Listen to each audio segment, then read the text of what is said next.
Hello everyone, my name is Ario Hamonangan and we're from Group 8. So today we want to present our presentations about smart parking. In this project, we will discuss the design of a parking distance detection system based on Arduino microcontrollers, as well as the search for theories related to how electronic circuit works and programming using the Arduino. So the ultrasonic sensor is one of the most accurate sensors among the sensors used for measuring the distance. So the way ultrasonic sensor work is by reflecting wave. When an object is detected by a wave reflections will occur so that the wave is received by the receivers, which make the sensor high. So if the wave is not captured, then the sensor is low. When the sensors detect the object distance, a signal will be sent to produce the desired output. In this parking simulation experiment, an ultrasonic sensor with an output in the form of a color LED to solve this problem. For example, is the driver of a four-wheel vehicle often find it difficult to park their cars in narrow locations. So with this help if the car is getting closer to the walls, so the LED will be help them to stop the cars.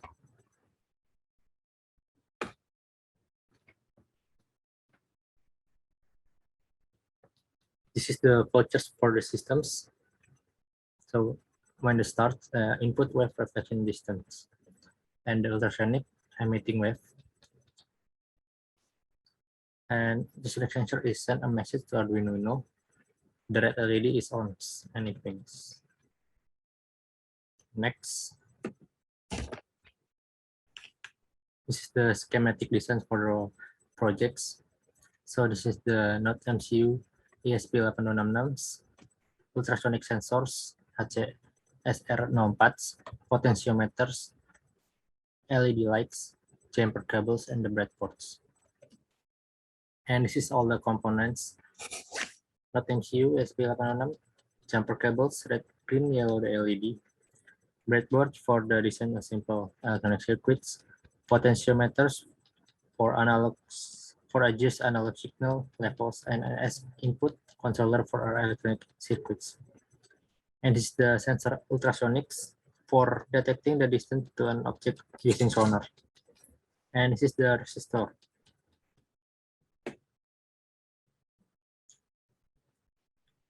This is the serial monitor fire-based outputs. So if the distance fire-based 6, it means safe success. It means that it already been input in the my admin database.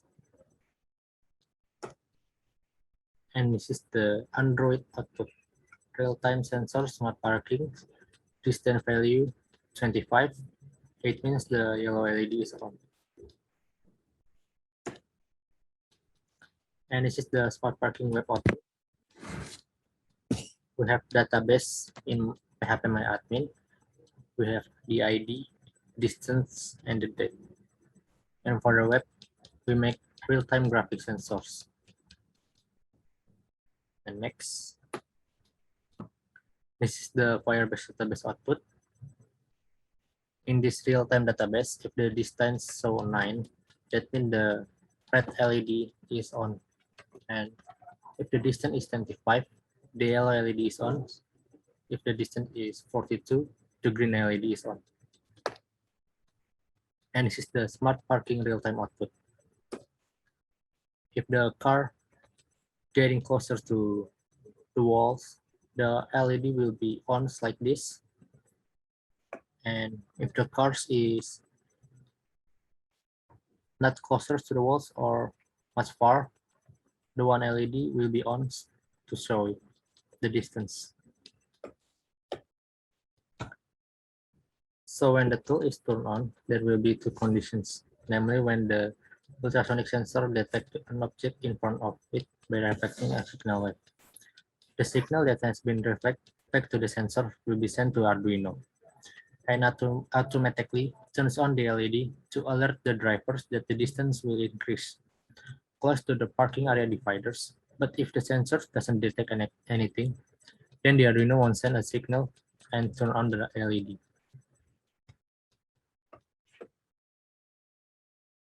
Okay, thank you for your attention. For the demonstrations how the project works will be explained with my friends. Thank you for listening.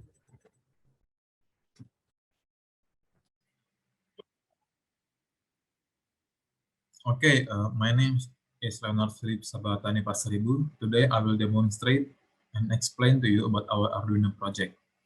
So first we connect our device to the Android app through Android Studio, and then we also connect this to our web server using our databases. The databases that we will use is Firebase and PHPMyAdmin or SQL. Okay, so first I will explain to you simply about our code. So here, right here, as you can see, ESP 8266.5.h is for connecting our ESP to Wi-Fi, since we are using Node MCU, and Node MCU has ESP 8266 built in it. Next, we include Firebase Arduino. This is to include the library of Firebase Arduino. And then we also include the library of HTTP client. This one is for our web server. This is for the Firebase configuration, which is the host and its authorization. This is for the Wi-Fi. So this is our variables. We have echo, trig, LED 0, LED 1 until LED 4. These are also the variables. We have a long duration, int distance, int analog pin, and int val. Val is short for value. So this is the IP address of our Wi-Fi. So here is the main code, right from here until the end. So here we set up our trig as output, our echo as input. This is the ultrasonic pins, and this one is the LEDs. LED 0 output, LED 0. Basically, all LED is set to output. And then we serial begin. Here we connect to Wi-Fi. If it is connected, there will be a notif. If not, there will be also a notification. This is to begin the connection to Firebase. So the variable from here, as you can see, we call it here to connect to our Firebase. And then for the void loop, which is the important one, here we set distance as distance. What is this for? This is to send our distance data to the Firebase. If Firebase failed to send data, it's just to connect to our Firebase. This one is to take the data from the Firebase and print it in the serial monitor. Why? This is used to show if our device is successfully connected to our Firebase. So this is to send data to PHPMyAdmin to send to the database. Okay, so this is the port of our XAMPP XAMPP. This one is to get the data from here and then send it to our file, to our local host, which is located in graphic sensor /kirimdata.php. Now this is to catch the data to respond. So if the data is caught by them, there will be a response. Okay, so here, this is for the ultrasonic. So first, we trigger it as low. This is to clear everything first. And then after everything is cleared, we put on the trigger pin to high. High means that it will be activated and low is not activated. So this is the echo pin from the ultrasonic. We have here duration. Duration equals pulse echo high. And then our distance will be duration times 0.034 divided by 2. Here, val analog read analog pin. What is this for? This is to activate our potentiometer used to control the brightness of our LED. This is the analog light for the potentiometer. So once we get the valve, so for example, our potentiometer is set to the value 5, okay, or the value 8. So the valve will be 8. And then in the analog light, this is used to control the brightness. How it works is valve. So the valve is 8 and then divided by 4 equals 2. So if the valve in the potentiometer is 8, the brightness on the LED will be set to 2. Then we also serial print our distance just to show it on the serial monitor. So this is the main core of our device. If distance is less or equals to 60, LED3 will be high. LED3 is the green colored LED, which means that the object is still far away from the sensor. This is the second one. If it is less or equal to 30, LED2 will be high. LED2 is the yellow colored LED. This is to show drivers that they are closing in. And then the third one is less than or equal to 10. This one is for the red LED, which means that they are close enough to stop. So that is all for our code. So now I will show you how it is in our Android application.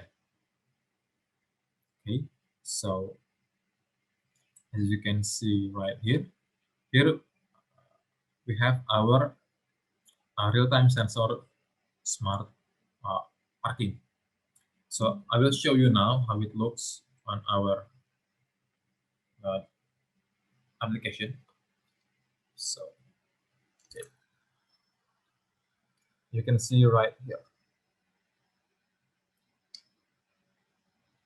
Yep, right there. You can see the number right here, right alongside here.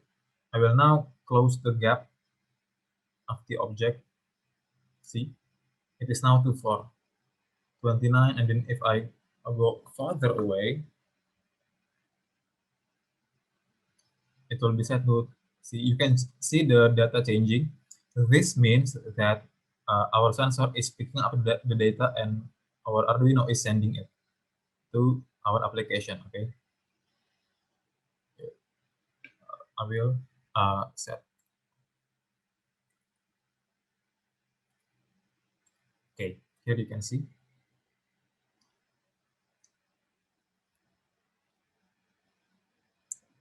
"27." This is because the object is closed. The object is my own hand actually. Right now I am closing in. See, it will then change to 3.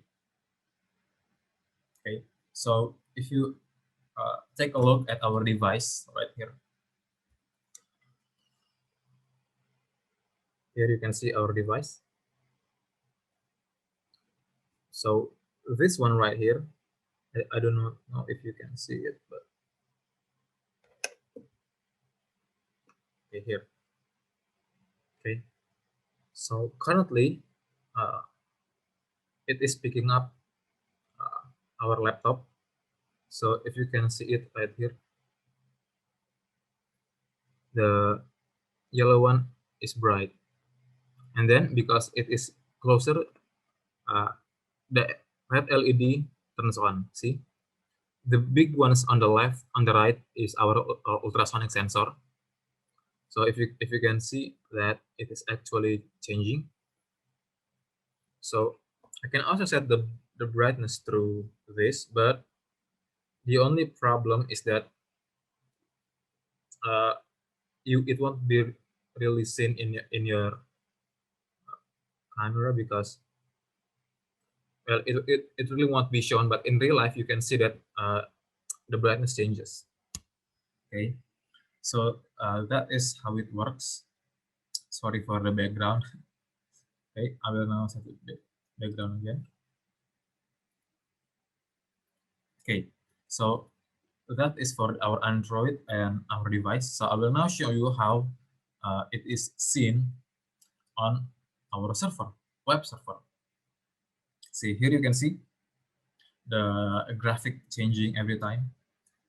See, there is the value here, the data. This is the date of when the data is captured. So for example, if I were to put my hand really close to our ultrasonic sensor, you can see that the data is going down. See, you can see that the wave is going down. And then if I put it farther away, the wave will go up a bit. See, there you go. It went from 2 to 8. And then if I were to put it really far, you can see that the wave is going up again. So that is all for our demonstration of our device. I will now show you our code for our Android. So here we have the main activity Java. This is for the main activity. We have the Fire app. We have the Android manifest. We can also change the background, but because of running two apps at once, which is the app server, the databases, and the Android, my laptop is currently pretty slow. But here I can show you. So here I can show you our database. So if we go to admin, press the admin button right here. Refresh. Okay, here the database has loaded. So here we have a normal database. The database that we used is right here, a product called product sensor.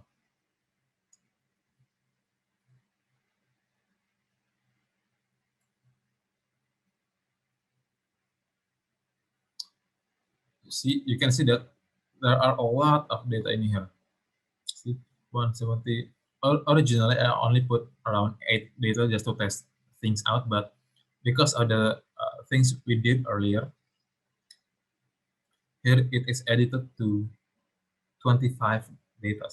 So if you're wondering how much of this data can be shown in the web server, we don't actually show everything. We only show the 5 latest data. So from 21, 22, 23, 24, 25. That will be the only data that is shown on our web server. Okay, so that is all for our presentation. We hope that everyone learns something from this. And if there's any question, do not hesitate to ask. Thank you for your attention.